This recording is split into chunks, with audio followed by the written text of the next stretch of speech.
In Chapter 2, you're going to come across a duo boss fight, the second Prince of Flowering Sands and the King of Flowering Sands. Now, the King is the smaller boss, and the Prince is the larger boss. Now, there are different outcomes depending on who you kill first. I'm going to show you. So, what I recommend is killing the large Prince last and killing the King first. Sometimes the King will be jumping up onto the pillars, which I've already destroyed previously, but all you need to do is just stand next to the pillars when the King is on top of it, and the Prince will actually smash the pillars for you. So that'll make the King run along the ground instead, the King being the smaller enemy.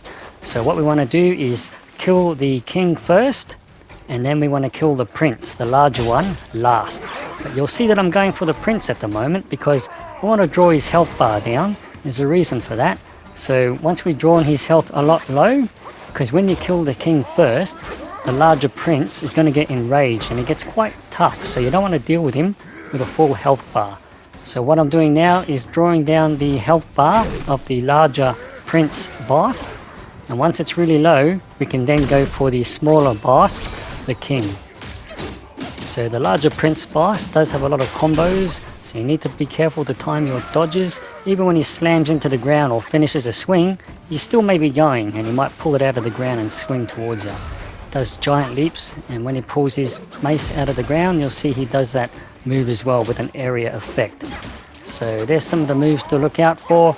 The King's always throwing ranged attacks at you, and you can actually make him hit the larger Prince as well if you line them up correctly. I'm currently using the bear staff that you can craft at the end of chapter 1 when you defeat the bear boss, and that's allowing me to do a base damage of 50.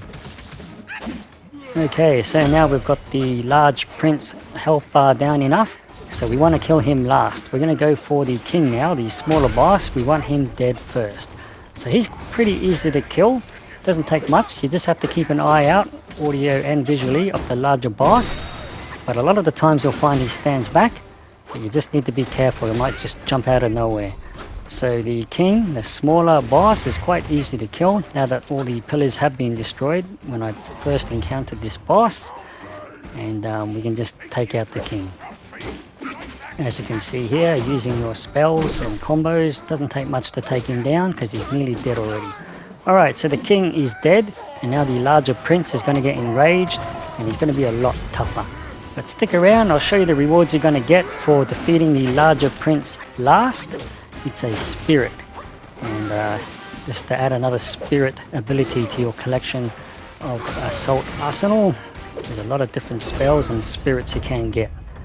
Alright, so the larger Prince is down, and I'll show you now. You'll get this pungent flesh chunk, which is part of a secret hidden area later on in chapter 1. Earlier in chapter 1, I should say. I'll put a link in the description shortly with the guide for the secret waterfall area for defeating this boss and continuing on. But I'll show you the second Rat Prince spirit and what it does.